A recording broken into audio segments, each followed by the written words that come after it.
నా ప్రియమైన కుమారుడా, నా ప్రియమైన కుమార్తె, నా మాటలు జాగ్రత్తగా ఆలకించుము.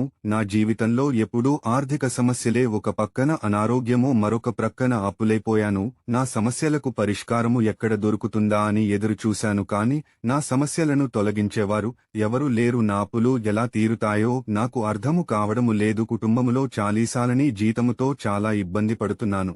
ఆర్థికముగా ఏది కొనుక్కోలేని పరిస్థితి. కుటుంబము గురించి ప్రతిరోజు ఆలోచిస్తూ నా శరీరం క్షీణించికిపోతుంది అని బాధపడుతున్నావా? ఏడుస్తున్నావా?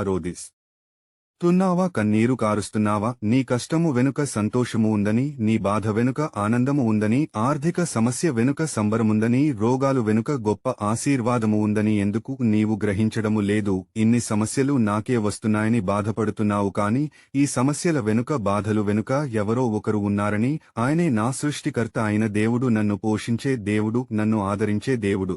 యేసయ్య ఉన్నాడని ఏనాడైనా నీవు అనుకున్నావా? ఇప్పటికైనా పర్వాలేదు, నేనుండగా నీకు ఏ హాని కలగదు, ఏ అపాయము రాదు, ఎందుకంటే నేనున్నానని ఇప్పటికైనా గుర్తించుము.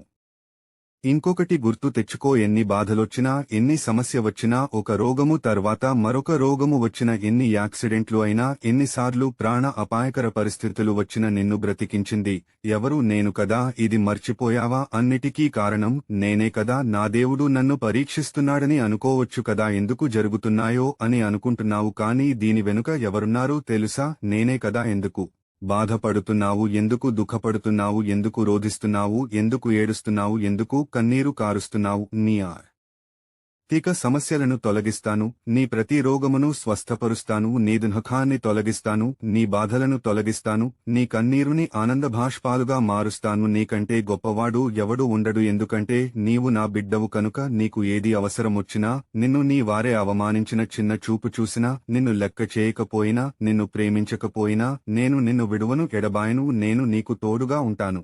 నీకు ఎన్ని ఆటంకాలు వచ్చినా నిన్ను కాపాడుతూనే ఉంటాను.